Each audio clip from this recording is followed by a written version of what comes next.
बहुत शुभ घड़ी है।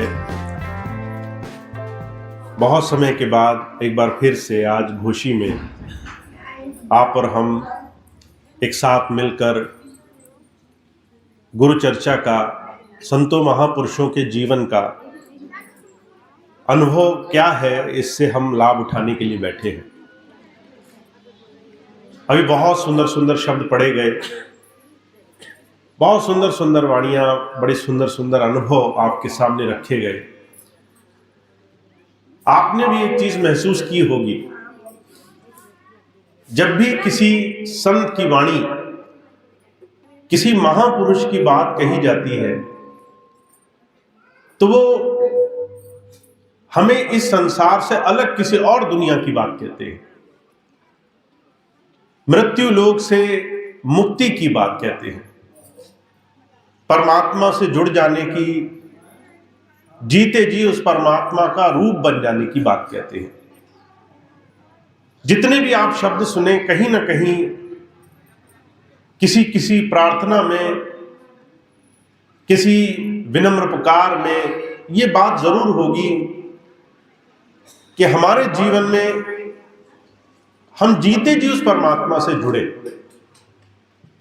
और जब ये बात आप सुनते होंगे, चाहे शब्द के माध्यम से सुने, चाहे किसी गीत के माध्यम से सुने, मन में सवाल उठता होगा, हम अपने आप में कैसे उस परमात्मा का रूप बनेंगे, कैसे उस परमात्मा से जुड़ेंगे। और इस परमात्मा से जोड़ने के लिए संसार में शताब्दियों से, सैकड़ों वर्षों से तरह तरह के जतन संसार में बता दिए गए। उनमें से कुछ ऐसे नियम हैं जो हमने अपने जीवन में जड़ों की तरह मजबूत कर रखे हैं। चाहे पूजा पाठ हो, चाहे जब तक नियम संयम हो, चाहे तरह तरह की अलग ऊपरी शक्तियों का भाव मानना हो, यह मानना हो कि संसार में मनुष्य ऊपर भी कोई एक शक्ति होती है, उस शक्ति की पूजा नहीं करेंगे तो जीवन में अनर्थ हो जाएगा। ऐसी बड़ी पौराणिक धारणाएं हमारे जीवन में हमें विरासत में मिली है। हम सोचते हैं कि आखिर में इसके पीछे सत्य क्या होगा, इसके पीछे की सच्चाई क्या होगी। और कई बार मैं बहुत से भाई को, बहुत सी बहनों को देखता हूं तो वो इन तमाम परेशानियों के चलते, अपने जीवन में हो रही हर रोज की परेशानियों के और साथ साथ इन धारणाओं के चलते बड़ा गहरे दुख में पहुंच जाती है। कल से लेकर आज तक जितने भी भाई बहनों से मैं मिला, चाहे गोरखपुर में हो चाहे यहां हो, सबने दो ही बातें कही। पहली चीज कि हम बहुत दुखी हैं, और दूसरी चीज ये कि कोई ऊपरी शक्ति है जिसकी वजह से दुख नहीं जा रहा। हम तो चाहते हैं दुख से छूट जाए, पर कोई शक्ति हमें नहीं बचाने देती। उस शक्ति के कारण हम अगर ये ना करें, वो उपवास ना करें, हम ये नियम ना माने, वो नियम ना माने, तो कुछ गलत हो जाएगा। अर्जुन कहा करते थे, संतों की वाणी सुनने का यही सबसे बड़ा लाभ है। संत महापुरुष संसार में आकर के बहुत स्पष्ट, बहुत साफ बात दुनिया को सामने बताने के लिए आते हैं। राधा स्वामी शिवदयाल सिंह जी महाराज हुए, उनके वचनों में आता है, हंसा छानो दूध और पानी। सबसे पहले अगर जीवन मिल गया तो दूध क्या है, पानी क्या है, छानना पड़ेगा। सही क्या है, गलत क्या है, ये मिल गया है संसार में। अब असली और गलत का कुछ पता नहीं चल रहा। जो चीज जिससे हम डर रहे हैं, हो सकता है उसका औचित्य ना हो। बहुत सुंदर एक स्वामी जी घटना सुनाया करते थे। एक बार एक छोटी बच्ची डर में बहुत परेशान रहती, कहती कि रात को एक बहुत बड़ा शैतान आता है मेरे पास, और ये देखकर सोच करके बहुत रोया करती थी, बहुत परेशान होती। अब ये बात सुनकर के माता बहुत दुखी हुई कि बच्ची को ही शैतान दिखता है, बच्ची को दिखता है, मुझे नहीं दिखता, यानी कि कुछ तो सच्चाई होगी। बहुत परेशान हुई। कोई इलाज नहीं मिला। एक गुरुजी थे, उनके पास गए। गुरुजी जानते थे कि शैतान, ऊपरी शक्ति, तरह तरह की और तमाम शक्तियों को इंसान से ऊपर नहीं बनाया गया। मनुष्य शरीर को 84 लाख या जूनी में सबसे ऊंचा स्तर दिया गया है। जब इंसान को बनाया, जब परमात्मा ने मनुष्य को बनाया, तो मनुष्य बनाने के बाद उसने कहा कि ये मेरी सबसे सुंदर कृति है, सबसे सुंदर रचना है। अब इंसान से बेहतर कुछ नहीं बन सकता। ये मनुष्य जो चाहे कर सकता है। ये चाहे तो पहाड़ तोड़ सकता है, ये चाहे तो आसमानों में उड़ सकता है, ये चाहे तो भूत और भविष्य को मिला सकता है, ये चाहे तो दुनिया के बड़े से बड़े आविष्कार कर सकता है। अब ऐसे मनुष्य को जब कोई इंसान किसी भी दूसरे भ्रम के कारण देखता है तो कई बार मन में डर पैदा होता है। गुरुजी इस बात को जानते थे कि शैतान, भूत प्रेत या ऐसी शक्तियां भला मनुष्य से ऊपर कैसे हो गई। मनुष्य से ऊपर होने का तो कोई ऐसा ख्याल नहीं। उन्होंने सारी बातें बच्ची से पूछी। बच्ची कहने लगी शाम को ही वो शैतान आता है। गुरुजी सारी चीजें वैसे ही करते गए जैसे बच्ची बोलती गई। हुआ सिर्फ इतना था, जैसे अंधेरा होने लगता तो घर में दीपक जलाया जाता था। दीपक जलाते ही दीपक के नजदीक से अगर कोई भी कीड़ा, कोई भी जानवर, कोई भी चीज निकलती थी तो उसकी परछाई इतनी बड़ी दिखाई देती थी कि वो बच्चा इस डर के कारण कि ये तो कोई बहुत बड़ा कोई जानवर आ गया, कोई बहुत बड़ा शैतान आ गया, वो दहाड़ मार मार करके रोने लगता था। गुरुजी ने जब ये बात समझ ली तो सिर्फ माता को ही नहीं समझाया, बच्ची को भी ये करके दिखाया कि देखो, जो तुम जिस बात से डर रहे हो वो डर तुम्हारे मन में बैठा हुआ है, और ये तुम्हारे मन का जो डर है ये तुम अपने साथ नहीं लेके जाओगे, ये तुम अपने आगे आने वाली पीढ़ियों में बांट दोगे, तुम इसको अपने आगे आने वाली पीढ़ियों के अंदर दे दोगे। वो उस भय के कारण, डर के कारण सत्य को कभी खोजेंगे नहीं, सत्य से दूर भागेंगे। सत्य सिर्फ इतना है कि तुम्हें इंसान इसलिए श्रेष्ठ माना गया क्योंकि तुम हर एक चीज की खोज करो। जब भी तुम्हें कोई ऐसी चीज पता चले कि इसमें सच है कि झूठ है, तुम पहले विवेक का इस्तेमाल करो, तुम उस चीज को जानने की कोशिश करो। तुम्हें जल्दी नतीजे पे पहुंचने की जरूरत नहीं है, तुम देखो इसमें सच है भी कि नहीं है। और जब तुम 2-4 महापुरुषों के अनुभववाणियों से थोड़ा सा मेल करोगे तो तुम्हें बड़ा आश्चर्य होगा। परमात्मा ने मनुष्य जीवन बनाकर तुम्हें जब संसार में भेजा तो तुम्हारे लिए परमात्मा ने सारे अवसर खोल दिए। तुम सब कुछ कर सकते हो। तुम चाहो तो अपने जीवन को स्वर्ग की तरह महान बना सकते हो, तुम चाहो तो अपने जीवन के सारे दुख मिटा सकते हो, तुम चाहो तो अपने जीवन की सारी पीड़ाएं, सारे कष्ट, सारी तकलीफें दूर कर सकते हो। पर तुम्हें एक काम करना पड़ेगा। तुम्हें आज से ही जहां खड़े हो वहां से तुम्हें ठीक उल्टा होना पड़ेगा। जिन चीजों में तुम आज फंसे हो उससे तुम्हें अपना मुख मोड़ना पड़ेगा, उन चीजों से अपना ध्यान हटाना पड़ेगा। अगर तुम हर रोज जहर खाओ और हर रोज पीड़ा से चिल्लाते रहो तो तुम्हारा इलाज असंभव है। अगर तुम्हें पीड़ा से बचना है तो पहले जहर खाना कम करना पड़ेगा, जहर खाना छोड़ना पड़ेगा, जहर की आदत अपने जीवन से निकालनी पड़ेगी। संसार में 2 तरह के जहर होते हैं। एक जहर तो आप बाजार से खरीद सकते हो, एक जहर होता है विचारधारा का, सामाजिक परिवेश और विचारों का जहर जो आपके मन से कभी जाता नहीं। अगर किसी ने झूठी सच्ची बात आपको कही और आपने मान ली, अगर किसी ने बेबुनियाद बात कही और आपके मन में घर कर गई, अगर किसी ने ऐसी बात बोली जिसका कोई अस्तित्व नहीं था और वो आपने मान ली, तो वो आपके अंदर जन्मों तक पड़ी रहेगी, वो जहर आपका छूटेगा नहीं। अभी कुछ दिन पहले का मैं एक छोटा सा वृत्तांत आपको सुनाता हूं। एक माता आई मेरे पास, सत्संग का दिन था, बड़ा सुंदर दिन गुजरा। सत्संग जैसे ही समाप्ति की ओर आने लगा तो मैंने देखा वही माता 10-20 बहनों से लड़ रही है। सत्संग के बाहर अचानक बड़ा हंगामा हो गया। लोगों ने देखा क्या हो गया, किस बात पर लड़ाई हुई।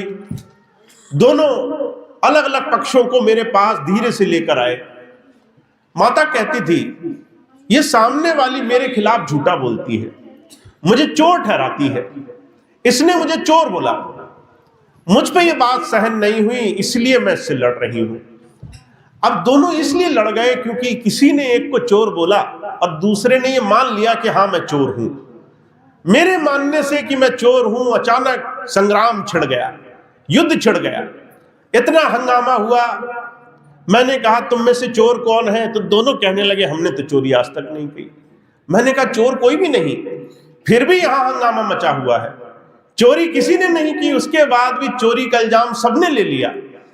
चोरी किसी ने नहीं की, उसके बाद चोरी के इल्जाम के लिए लड़ाई सब कर रहे हैं। हमारे जीवन में हमारा मन एक ऐसी शक्ति है जो हमें अगर अपने काबू में करना ना आए तो लोग इसे काबू करते हैं। अगर हम अपने मन को नियंत्रित नहीं कर सकते तो समाज इसे नियंत्रित करता है। लोग आपको आपकी मन की धारणाओं के अनुरूप ऐसी बात बोलेंगे। हर एक इंसान को पता होता है तुमको क्या अच्छा लगेगा, क्या बुरा लगेगा।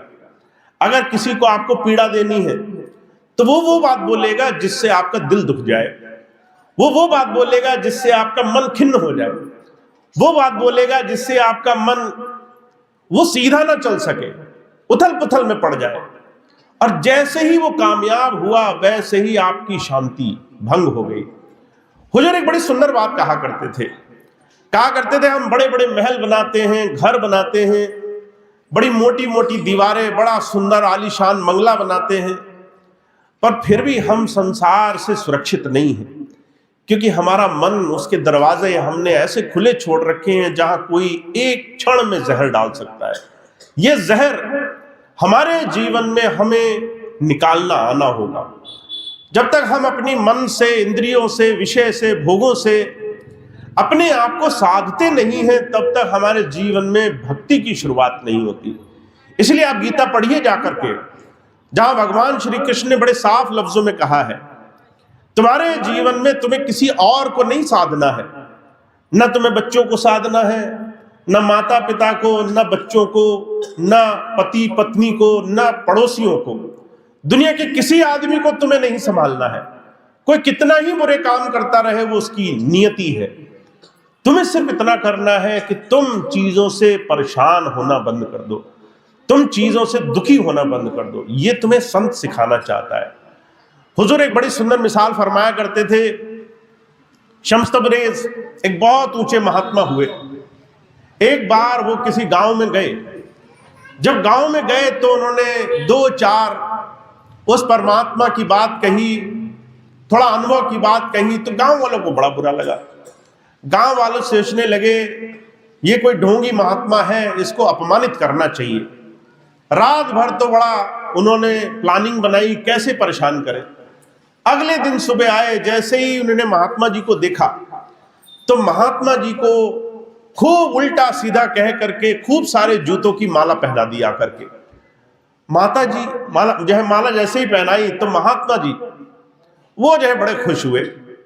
अब लोगों को बड़ा आश्चर्य हुआ, हमने तो अपमान किया इसका, हमने तो इसको बुरा कहा, हमने तो इसको, इससे ज्यादा अपमान क्या होगा।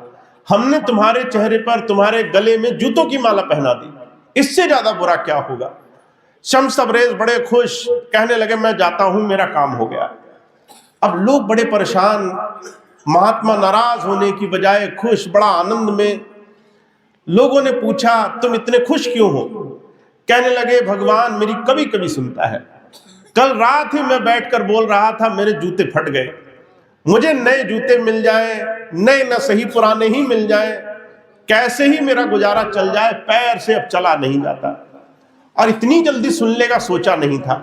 एक छोड़ कितने रंग बिरंगे जूते दिलवा दिए, अब तो मैं सोच रहा हूं साल भर मेरा काम चलेगा। जब ये बात कही तो लोगों को बड़ा आश्चर्य हुआ। एक गलत चीज में भी अच्छी चीज का आशय कोई कैसे निकाल सकता है, एक बुरी घटना में भी अच्छी चीज कोई कैसे निकाल सकता है, दुख में भी सुख कैसे कोई निकाल सकता है। जब ये बात लोगों को समझ में नहीं आई तो लोगों ने महात्मा जी से पूछा, महात्मा जी तुम किस मिट्टी के बने हो? महात्मा जी कहने लगे, भाई मुझे इस बात का कोई दुख नहीं कि तुमने मुझे माला पहनाई, जिसके पास जो होगा वो वही लेकर आएगा। तुम्हारे पास जूते थे, तुम जूते लाए, किसी गांव में जाओ तो वो तो मुझे जूते भी नहीं देता, कुछ भी नहीं होता उसके पास देने के लिए। कोई प्रेम में होता है तो अचानक मगन होकर के दो प्रेम की बोली बोल देता है। जिसके पास जो होगा वही देगा, इस बात का ध्यान रखना। संसार के पास ईर्ष्या, द्वेष, नफरत, बुराई है, वो उस बुराई से उभर नहीं पा रहे, पर तुम गुरु के शिष्य हो, तुम्हारे पास जीवन में गुरु प्रेम की धारा है, तुम्हारे पास गुरु का आशीर्वाद है, तुम्हारे पास गुरु की ऐसी दया है कि तुम्हारे अंदर वो गंगा जमुना की नदी बहती है। तुम अगर उस चीज से रोज जुड़ो तो तुम्हें अनुभव होगा, तुम्हें अंदर गुरु के प्रेम का उस दिन आभास होगा जिस दिन तुम्हारे बुरे समय में भी तुम्हें अचानक उस परमात्मा की दया होती नजर आएगी। तुम किसी ऐसे कष्ट के समय में होगे, तुम्हें लगेगा कैसे मेरी संभाल हो, और अचानक तुम्हें वहां पर कोई ना कोई आ जाएगा तुम्हारी मदद करने के लिए, तुम्हारी मदद करके तुम्हारी संभाल करने के लिए। मैं एक छोटी सी घटना आपके सामने रखता हूं, अभी कुछ दिन पहले का ही जिक्र है। मैं बदायूं गया, एक सत्संगी मिले, कहने लगे भैया जी स्वामी जी ने मुझे बहुत बचाया। मैंने कहा क्या हुआ, घटना सुनाओ। कहने लगे मेरे चेहरे पर सफेद सफेद दाग पड़ गए। सफेद दाग ऐसे पड़े, लोगों ने सोचा चर्म रोग है, छूने से फैलेगा, तो रिश्तेदारों ने किनारा कर लिया। अब ना कोई रिश्तेदारी में बुलाए, ना कोई घर में मेहमान नवाजी में कोई अच्छा त्योहार हो, कोई ना बुलाए। धीरे धीरे सबने अलग कर दिया, तो मन उचाट हो गया। वैसे ही अकेला हूं, दूसरा लोगों ने बात भी करनी बंद कर दी। तो मन में विचार आया मर जाते हैं, मरना बेहतर है ऐसी जिंदगी से। स्वामी जी थे नहीं, कहने लगा आप भी विदेश में थे, कोई मेरी मदद करने वाला नहीं। मेरे मन में आया मर जाना बेहतर है। मैं गया, मैंने जहर लिया। जहर खाने को था तो लोगों ने कहा कि ये जहर जो है बहुत तीखा है, बहुत जो है शरीर को काटेगा। मिठाई लेने के इरादे से मिठाई वाले की दुकान पर गया कि उसमें मैं मिलाकर खा लूंगा। जब मैं वहां पहुंचा तो बार बार कहता हूं हे स्वामी जी अब तो कोई मदद करो, कोई तो हो ऐसा जो मेरी रक्षा करे। पर फिर भी वो कहता था कि मुझे अंदर से इतनी पीड़ा थी जीवन की, मुझे नहीं समझ में आया मैं क्या करूं। मैं मिठाई लेकर के किनारे बैठ गया, अकेला था। एक साधु मुझे नजर आया, साधु मेरे ही पास बैठ गया आकर, कहने लगा मिठाई अकेले खाओगे क्या। अब ये बात थी तो उसने सोचा कि साधु है, इसको कैसे मना करें।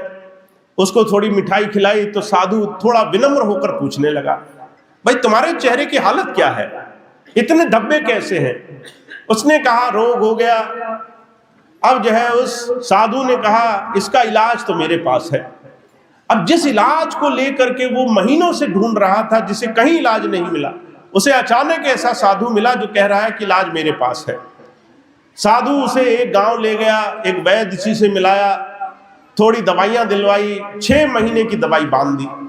6 महीने दवाई खाई, धीरे धीरे इलाज हो गया, धीरे धीरे निशान कम हो गए। अब निशान कम हो गए, धीरे से फिर से समाज में नाम हो गया, लोग फिर से मिलने जुलने लगे, फिर से खुशी हो गई। वो मेरे पास मिलने आया पिछले दिनों, कहने लगा भैया जी, ये कहानी सुनाकर मुझे कहने लगा भैया जी मुझे ये बताओ वो साधु कौन था। सारी दुनिया में मैंने उस साधु को न पहले कभी देखा न बाद में कभी देखा। उसी दिन आया, उसी दिन मेरा भला किया और उसी दिन गायब हो गया। मैंने बहुत ढूंढा, वो दोबारा नहीं मिला। वो साधु कौन था? मैंने कहा तुम ही बताओ। कहने लगा मुझे तो लगता है स्वामी जी थे, मेरी जान बचाने आए थे। स्वामी जी को लगा होगा ये तो जहर खाकर मर जाएगा, इसके काम, इसका लेना देना, इसके कर्म कौन चुकाएगा, इसका जीवन कैसे बाकी रहेगा। स्वामी जी खुद आए और मेरी रक्षा करी, उन्होंने मुझे खुद संभाल करी। तो हुजूर सिर्फ एक बात कहा करते थे, अगर हम उस प्रभु पर थोड़ा सा विश्वास करें तो हमारे जीवन में हमें उसकी ऐसी ऐसी जगह संभाल मिलती है जहां हम कल्पना नहीं कर सकते। पर उसके लिए हमें थोड़ा सा अपने जीवन को बुराइयों से, विष से, ऐसी तमाम विकृतियों से बचाना पड़ेगा, कुसंगत से बचाना पड़ेगा।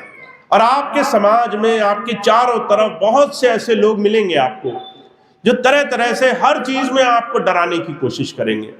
पर एक चीज हमें और आपको बहुत मजबूती से समझ लेनी चाहिए, जो गुरु से जुड़ गए हैं, जिन्हें शास्त्रों से जुड़ने का, जिन्हें धर्म से जुड़ने का थोड़ा सा मौका मिला है, एक चीज आपको समझ लेनी है, आपके जीवन का निर्माण आपके कर्मों के प्रारब्ध को बना करके, सींच करके किया गया है।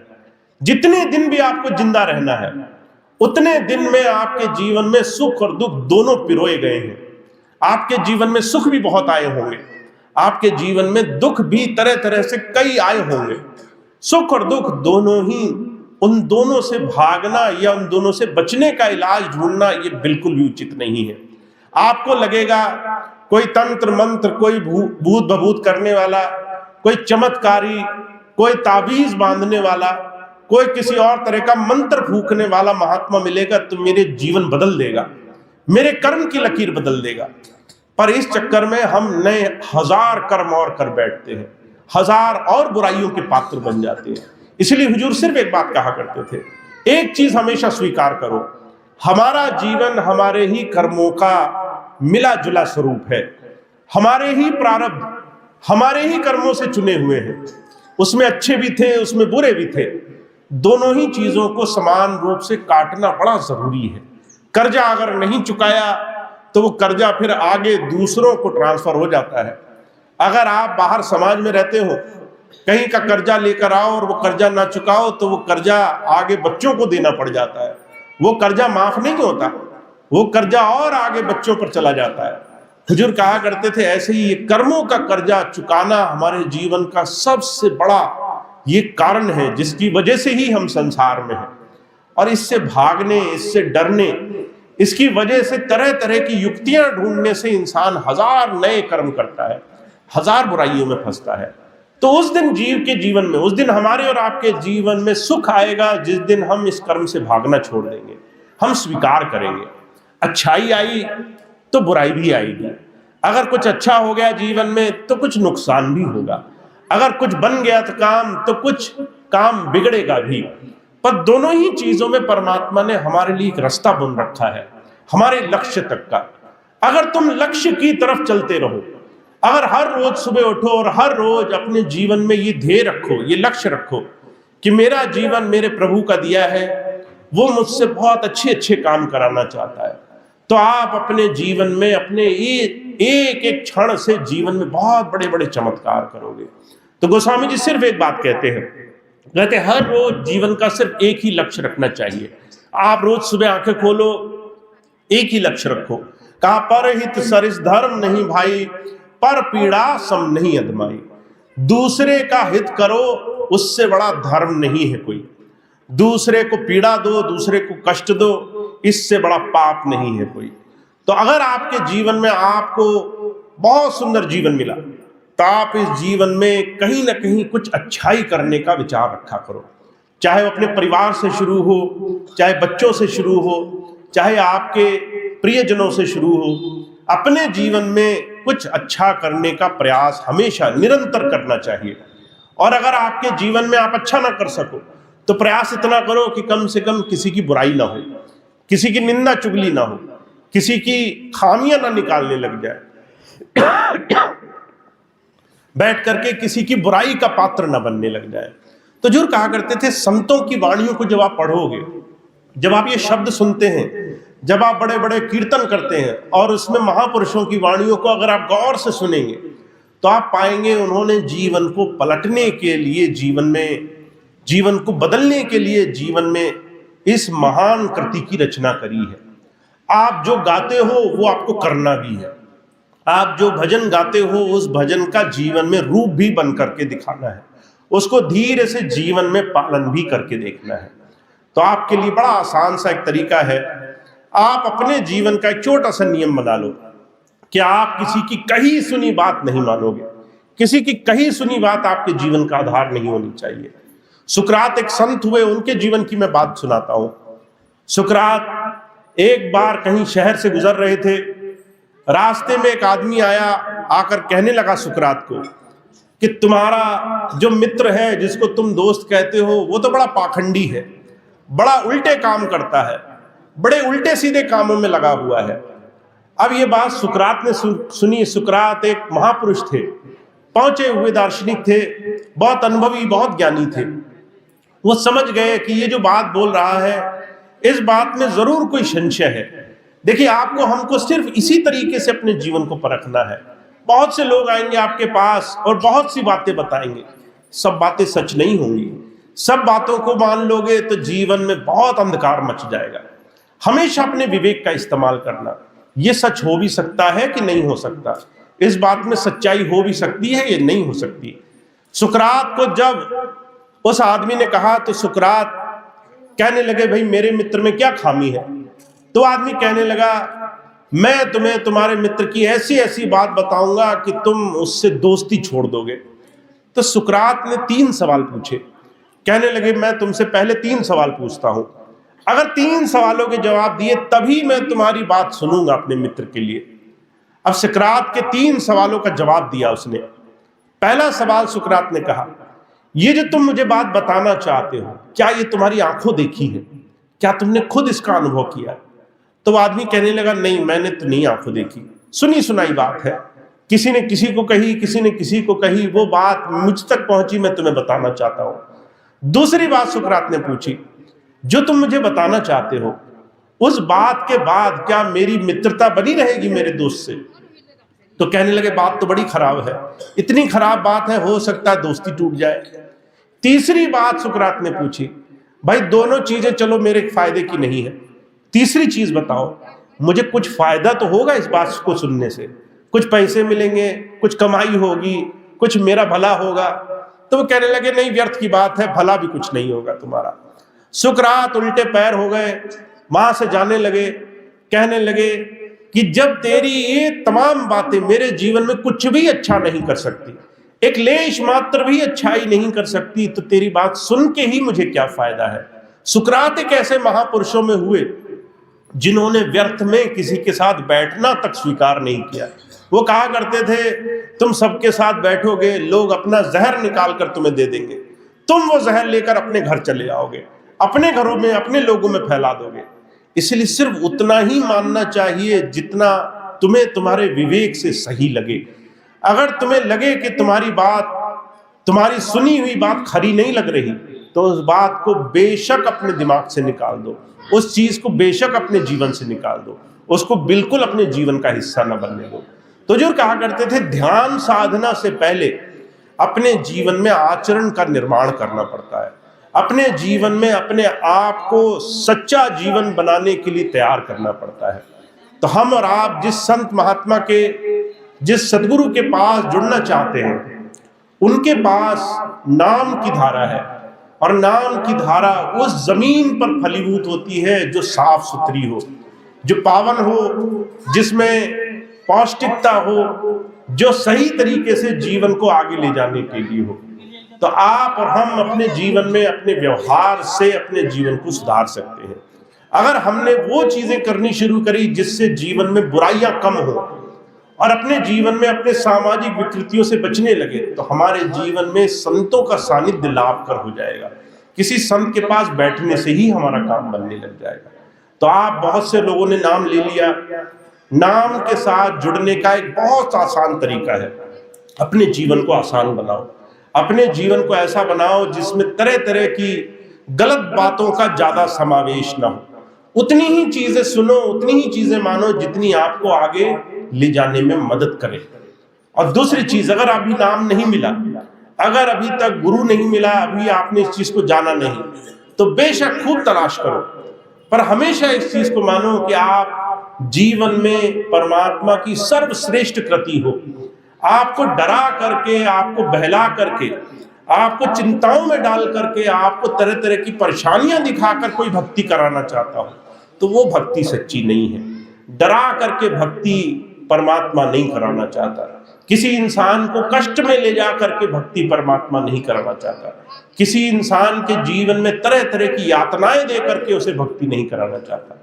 परमात्मा की भक्ति सहज मार्ग है, उसको आप सिर्फ तभी अपने जीवन में पालन कर पाओगे जब आपके अंदर से प्रेम उपजेगा।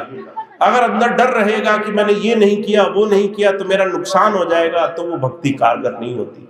तो जो कहा करते थे, संतों का मार्ग प्रेम भक्ति का मार्ग है। जिन्होंने प्रेम से उस प्रभु को याद किया, डरे नहीं, खूब आनंद में रहे, जीवन आनंदमय तरीके से गुजारा। चैतन्य महाप्रभु थे, वो जो है विट्ठल की याद में नाच नाच करके, खूब नाच नाच करके उसको याद किया करते थे। कहा करते थे, वो प्रभु मेरा इतना महान है, मुझे किस बात की चिंता।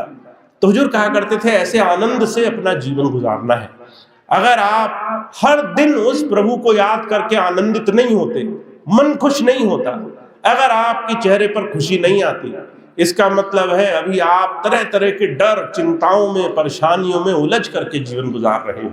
इसको बदलना जरूरी है। इसको जितनी जल्दी बदला जाए उतनी जल्दी बदलने का प्रयास करना है। तो आप और हम बहुत भाग्यशाली हैं। हमें बहुत सुंदर मौका मिला है कि हम अपने जीवन में अपने मन को कैसे बदलेंगे, अपने मन की इस संसार की चिंताओं की गति को कैसे हम चिंतन में लगा देंगे, अपने भय को कैसे हम निर्भयता की तरफ ले जाएंगे, हम अपने ईश्वर से किस तरीके से प्रेम करें कि हमारा डर निकल जाए और हमारे अंदर प्रेम रहे, उत्साह रहे, अंदर उसकी याद करके आनंद रहे और हमें फिर किसी चीज की चिंता ना हो। तो आप ऐसा जीवन जिए जिससे आपके अंदर हर दिन, हर क्षण आपके जीवन में उस प्रभु की याद का जीवन का रास्ता बने। तो आप और हम बहुत भाग्यशाली हैं। मैं सिर्फ इतनी बात कहता हूँ, आपको अपना जीवन हर रोज बदलना होगा। अगर आप जो करते आए थे, जो सोचते आए थे, जो चिंताएं रोज कर रहे थे, वही चिंता करते रहोगे तो आपके जीवन में आप हमेशा कष्ट में रहोगे। एक आखिरी बात कह के मैं अपनी बात समाप्त करता हूँ। अभी पिछले दिनों बरेली में एक सत्संग हुआ। एक बूढ़ी माता आई, 80-85 साल की उम्र थी उसकी। वो आई, आकर कहने लगी, एक तो आने में उसको बहुत कष्ट हुआ, बड़ी दूर से आई, धीरे धीरे परेशान होते होते जब आई तो आ करके कहने लगी, भैया जी मैं बहुत दुखी हूं। मैंने कहा क्या हो गया? तो कहने लगी कि बच्चे पढ़ाई नहीं करते। अब मैंने उसकी उम्र देखी, वो जो है पोते पड़पोतों वाली थी, यानी उसके बच्चे भी बड़े हो गए, उसके बच्चों के बच्चे भी बड़े हो गए, 2 पीढ़ियां पाल दी उसने। पर अभी भी उसकी चिंता ये थी कि तीसरी पीढ़ी में जो बच्चे हैं वो पढ़ेंगे कैसे। मैंने कहा माता ये तेरी चिंता कब से हो गई? पढ़ने का काम जो एक पीढ़ी का है वो अपने बच्चों को पढ़ाने के लिए कर रहा है। तेरे बच्चे अपने आप चिंता कर रहे हैं कि कैसे बच्चे पढ़ेंगे।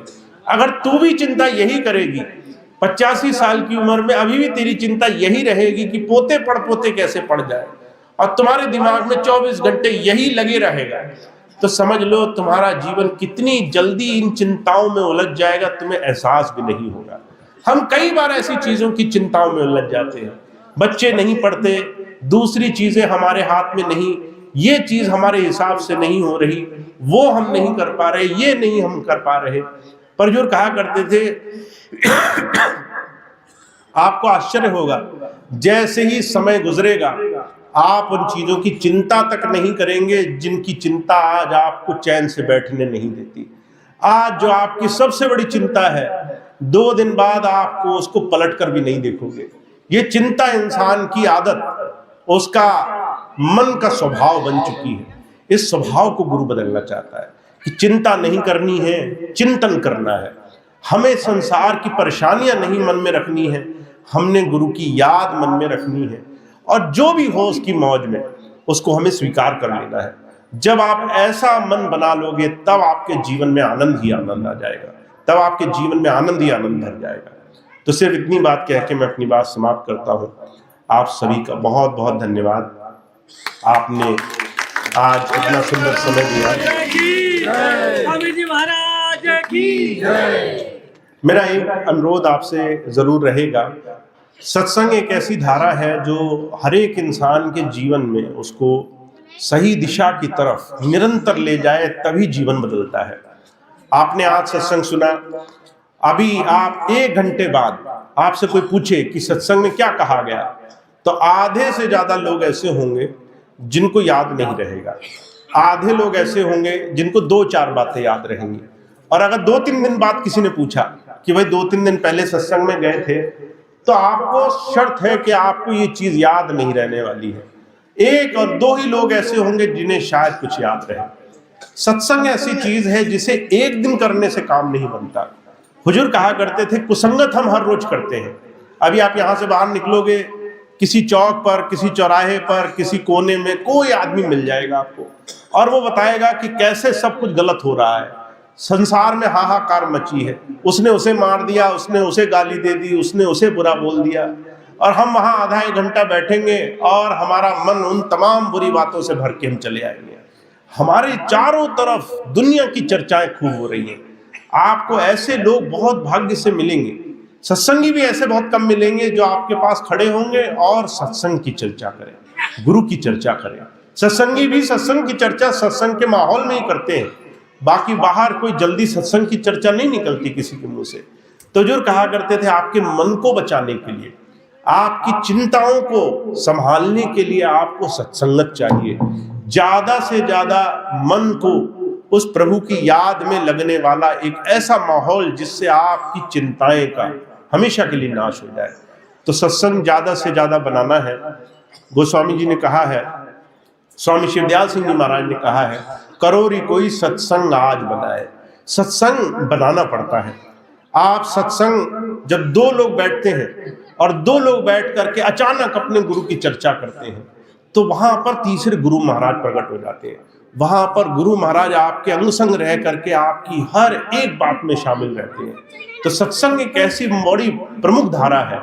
बड़ा गुरु का आशीर्वाद है कि जब भी आप कहीं भी बैठकर गुरु की याद करोगे, चाहे दो लोग मिल जाए, चाहे दो सत्संगी मिल जाए, चाहे दो पड़ोसी मिल जाए, जहां भी आपने उस परमात्मा का जिक्र छेड़ा, वहीं पर आपके जीवन में तमाम बुराइयां धीरे से किनारा करने लगेंगी। तो सत्संग ज्यादा से ज्यादा बनाना है। तो इस सत्संग की व्यवस्था को बनाने के लिए हर महीने घोषी में सत्संग होता है। जहां तक मुझे उम्मीद है, हर एक सत्संगी भाई बहन इस तारीख को जानते हैं। एक समय निश्चित है, एक दिन निश्चित है। आप ज्यादा से ज्यादा उस सत्संग का हिस्सा बने, और जब सत्संग में आए तो सत्संग से कुछ लेकर जाए। सत्संग से हमेशा कोई एक चीज ऐसी ले जाए जो आप कोशिश करें कि अगले एक दिन, दो दिन अपने जीवन में पालन करेंगे। अगर आज आप सत्संग से जाएं और मेरी एक बात घर ले जाना चाहें, तो सिर्फ एक चीज घर लेकर जाएं कि भैया जी आपको चाहते हैं आप निडर रहो, आप निर्भय रहो, आपको किसी चीज का भय नहीं होना चाहिए। जहां पर आपको लगता है कि कोई दूसरा मेरा नुकसान करेगा, आपका काल, महाकाल भी कोई नुकसान नहीं कर सकता। आपको दुनिया की कोई शक्ति डिगा नहीं सकती, कोई भी आपके जीवन में कुछ गलत नहीं कर सकता। पर हाँ, जो उस परमात्मा के विधान में लिखा है, थोड़ा मोड़ा ऊपर नीचे, उसको उसकी इच्छा मानकर स्वीकार कर लेगा।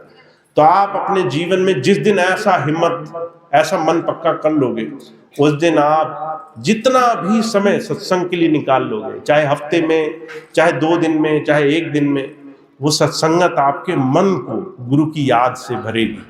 और कुसंगत, दुनिया की चर्चाएं, दुनिया की तमाम हाहाकार की खबरें, वो आपके मन का हिस्सा नहीं रहती। तो ऐसा जीवन हम तभी बना सकते हैं जब इसके लिए प्रयास करें। तो इतनी बात कह के मैं अपनी बात समाप्त करता हूँ।